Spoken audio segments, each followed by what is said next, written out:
কিছু জানি। বলে যেমন যেমন মনে করুন এই রেল স্টেশনে যত মানুষ দাঁড়িয়ে আছে, যারা বসে আছে, যারা চলাফেরা করছে, আমি বলে দিতে পারি কে কবে মারা যাবে।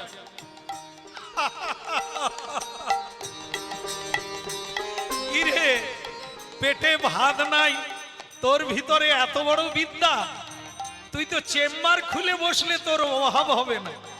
বলে আপনি আবার ভুল করছেন, অভাব আমার নাই। অভাব কার? আপনার অভাব। তাই আপনি লোককে ডাকছেন, আপনার বোঝা কে নিয়ে যাবে? রাধে কৃষ্ণ গোবিন্দ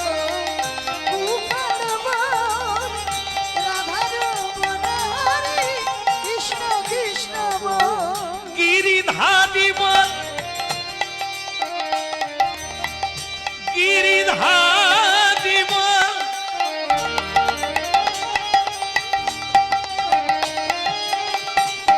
গোবর্ধন বল, রাধার মন হরি কৃষ্ণ কৃষ্ণ। ওই গিরিধারী বল, গোবর্ধন বল, রাধার মন হরি কৃষ্ণ কৃষ্ণ বল। কৃষ্ণ গোবিন্দ। এই দাঁড়া দাঁড়া দাঁড়া, তোর তোর বড় মুখে ছোট মুখে বড় কথা বের করছে। এই এই যারা আছে এই সকলের আয়ুকাল তুই বলে দিতে পারিস কে কবে মরবে? বল, এদের কথা বাদ দে, আমার কথা বল। আসলে এরা না পেটে ভাত নাই কিন্তু নিজেকে মনে করে জঘন্য। এই বল আমি কবে মরবো? সে সন্ত কবিরকে তো জমিদার চেনে না যে কত বড় সাধু, এ তো সাধারণ কুলি মনে করেছে। এই জন্য বলছে, সেই কুলিরূপী সন্ত কবির বলছে, জমিদার কবে মানে তো অনেক, কবে নয়। হ্যাঁ কবে নয় মানে আজকে। বলে আজকে হলেও তো 24 ঘন্টা হয়। বলে তার মানে মানে হলো এটাই, আপনি আর 24 মিনিট বাঁচবেন। এরে তুই তো রেলের চাকা বন্ধ করে দিবি রে, আমার ভেতরে শ্বাস বন্ধ হয়ে যাচ্ছে। বলিস কি রে? আমার বয়স 45 হয়ে গেল রে, আমি কেবলই রোজগার করে যাচ্ছি, ধান্দা চালিয়ে যাচ্ছি, ভাবছি 50-এর পরে খাওয়া শুরু করব, ভোগ শুরু করব, আর তুই তো এক ধাক্কায় আমার নাড়ি বন্ধ করে দিলি। আমি আর 24 মিনিট বাঁচবো? বলে 24 মিনিট ছিল, এই কথা বলতে বলতে আরো 10 মিনিট কেটে, তুই তো আরো নাভির শ্বাস তুলে দিলি রে। তার মানে বলে দেখে একটা জিনিস মানুষ বুঝতে পারে না, সেটা হলো সব কিছু দাঁড়িয়ে যেতে পারে, সময় কারো জন্য দাঁড়ায়। রাধে রাধে। আপনি গল্প করুন, সুরাপান করুন, রাজনীতি করুন আর অর্থনীতি করুন, ওই একই সময়। কি করবেন ওটা আপনার ব্যাপার। তা আপনি এই যে কথা বললেন, আপনার 10 মিনিট কেটে গিয়ে আর 14 মিনিট আছে। বলে তাহলে কি আমি আর 14 মিনিট? বলে তাও আর নাই, আবার 10 মিনিট কেটে গেল, বাকি আর 4 মিনিট আছে। সর্বনাশ করেছে। এই সত্যি সত্যি আমি মরে যাব, সেটা মরলে বুঝতে পারবেন। এখন একটা কথা আপনার উপকারের জন্য বলি, আসলে মানুষের উপকার করলেও তো সে নিতে চায় না, হ্যাঁ জ্ঞান দিলেও নেয় না। তা তবু আপনার কল্যাণের জন্য বলি, মানবেন না মানবেন জয় ইচ্ছা। হরি বল হরি বল। হ্যাঁ এ স্বাধীনতা মানুষকে ভগবানও দিয়েছে, আর ভারতীয় দণ্ডবিধান সংবিধানও তাই বলেছে। বলার অধিকার তোমার আছে, করার অধিকার তোমার আছে। এখানে শুধু কর্মের বিচার হবে, জজ আদালত তৈরি করে দেবে। রাধে রাধে। কর্ম করার বলার অধিকার তোমার আছে, কিন্তু ফাঁসির মঞ্চে দাঁড় করানোর অধিকার জজ সাহেবের আছে। বাকিটা কি করলে ভালো হয় তুমি করো, এই তত্ত্বটা মানুষ বুঝতে পারে না, তাই সময়ের অপচয় করে। যেটা আপনি করলেন, এখন আপনার মঙ্গলের জন্য বলি, আপনি কি কোনোদিন জেনেছেন মানুষ মরার পরে কোথায় যায়? না। কি দুর্ভাগ্য দেখুন, এত চৈতন্য মেলা হচ্ছে, আপনার চৈতন্য হয়নি। গীতা এখন জায়গায় জায়গায় গীতা বিনা পয়সায় দিচ্ছেন, কি সুবর্ণ সুযোগ, একবার পড়ে দেখেছিস? একবার সাধু সঙ্গ করে দেখেছিস? ওরে অভাগা, ওরে দুর্ভাগা, ঘরের কাছে স্কুল থাকলো, তুই স্কুলে গেলি না, মূর্খ থেকে গেলি। গঙ্গা আছে তবু ডুবলি না, সাধু আছে সঙ্গ করলি না। চৈতন্য এলো কলিকালে, তুই অচৈতন্য থেকে গেলি, কোন স্কুলে পড়ছিস? এই তত্ত্বটা অনেকে জানে যারা সাধু সঙ্গ করে, হরি নাম শোনে। মরার পরে মানুষ কোথায় যায়? আপনিও একজন মানুষ, শুধু টাকা টাকা করে গেলেন, জীবনটা ফাঁকা হয়ে গেল। মরার পরে কোথায় যাবেন আপনার জানা নাই।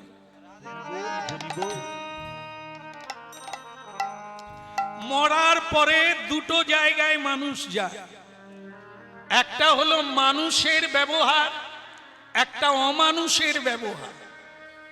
মানব চরিত্র, মানব ধর্ম, মানব রুট নিয়ম, সেটা মেনে চললে তুমি মানো, তাহলে তুমি গোলক বৈকুণ্ঠে যাবে, শ্রীকৃষ্ণ ধামে, যেখানে মানে ভক্তিমতী মা, তার গর্ভে তুমি আবার জন্ম পাবে, জন্মের পর থেকে প্রসাদ পাবে, কৃষ্ণ কথা বলবে, সাধু সেবা দেবে, সাধুর সঙ্গে হাত তুলে হরি বল হরি হ্যাঁ, এটা হলো মানুষের কাজ। আর যেটা অমানুষের কাজ, সাধুর নিন্দা করা, ভগবানকে স্বীকার না করা, যার দ্রব্য তাকে না দিয়ে খাওয়া, চুরি করে খাওয়া, এগুলি যারা করে তারা নরকে যায়, জমালয়ে। তা আপনি যা জীবনে করেছে, ভালো কাজ একটাও করেন না, তা আপনাকে নরকে যেতে হবে। সেখানে আপনার বিচার হবে, যমরাজ বিচার করবে। সকলেরই বিচারের খাতা আছে, মরার আগে ওখানে জমা পড়বে।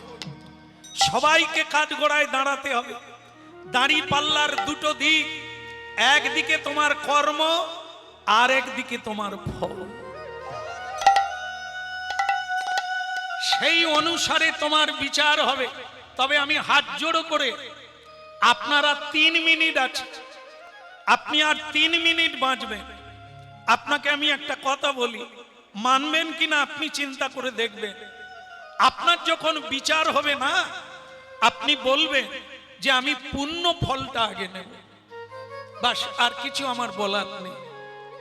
আপনার উপকারের জন্য আমি স্টেশনে বসে আছি, আমি হরি নাম গাই সকলের জন্য।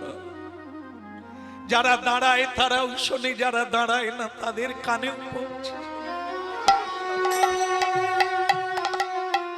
কারণ আমি জানি হরিনাম ছাড়া জীবের কোনো দুর্গতির শেষ নাই। তাহলে তুই বলছিস আমি মরে যাব, আর 3 মিনিট না, আর 1 সেকেন্ড। সব চাইতে সত্য হচ্ছে মৃত্যু। একে রোধ করতে দেবতারাও পারে না।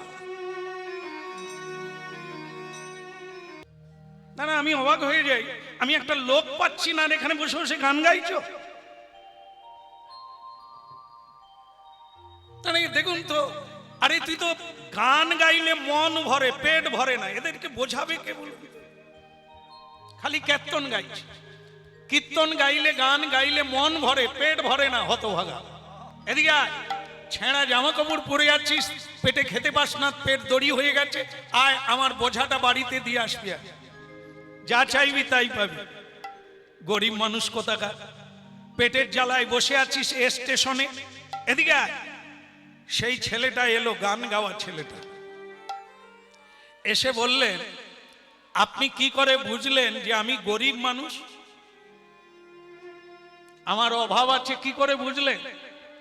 অভাব তার আছে, দেখলেই বোঝা যাবে, যে ভিক্ষা চায়,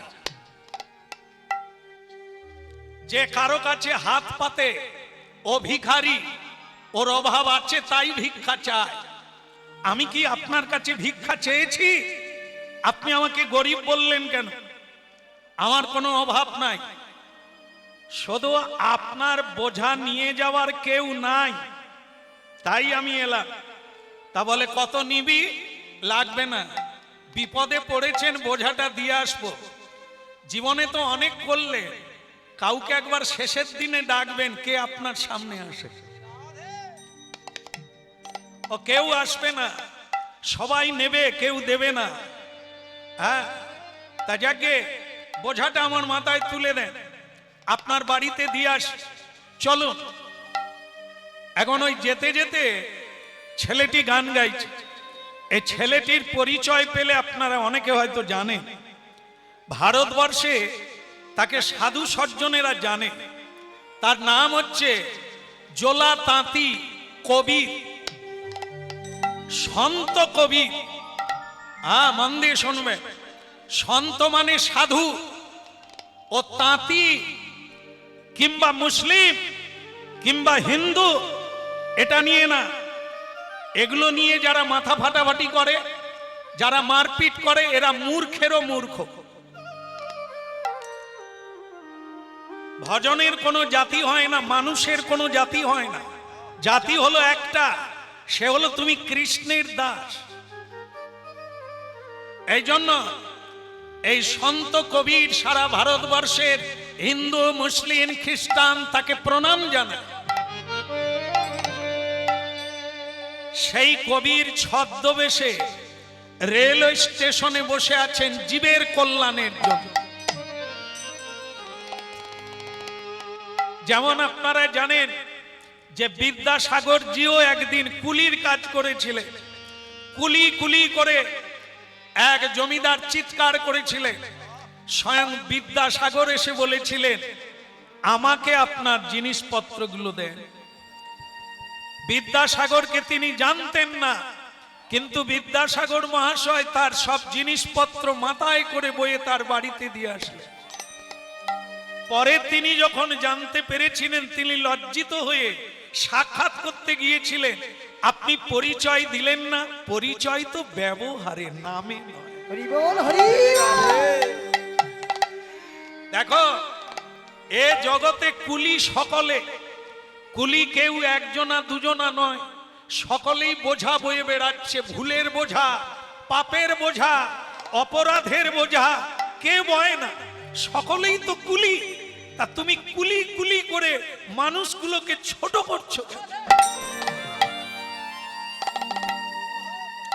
আর তেমনি এই সন্ত কবির বোঝা মাথায় নিয়ে যাচ্ছে আর হরিনাম গাইছে। আর রাধে কৃষ্ণ গোবিন্দ গোপাল বল, রাধার মন কোটি কৃষ্ণ কৃষ্ণ বল। রাধে কৃষ্ণ গোবিন্দ গোপাল বল, রাধার মনাই কৃষ্ণ কৃষ্ণ বল। রাধে কৃষ্ণ গোবিন্দ গোপাল বল, রাধার মন কোটি কৃষ্ণ কৃষ্ণ বল। রাধে কৃষ্ণ গোবিন্দ গোপাল বল, রাধার মনাই কৃষ্ণ কৃষ্ণ বল। গিরিধারী বল, গোবর্ধন বল। ওই গিরিধারী বল, গোবর্ধন বল। গিরিধারী বল, গোবর্ধন বল। ওই গিরিধারী বল, রাধার মন হরি কৃষ্ণ কৃষ্ণ রাধে কৃষ্ণ গোবিন্দ গোপাল বল রাধার মন হরি কৃষ্ণ কৃষ্ণ বল। রাধে কৃষ্ণ গোবিন্দ গোপাল বল, রাধার মন হরে কৃষ্ণ কৃষ্ণ বল। বাহ বাহ বাহ বাহ বাহ, তুই শুধু বোঝা বইস না, গানও ভালো জানিস। ভারী চমৎকার গান গাইলি তো। বলে জমিদার বাবু, আমি শুধু গান নয়, আরো অনেক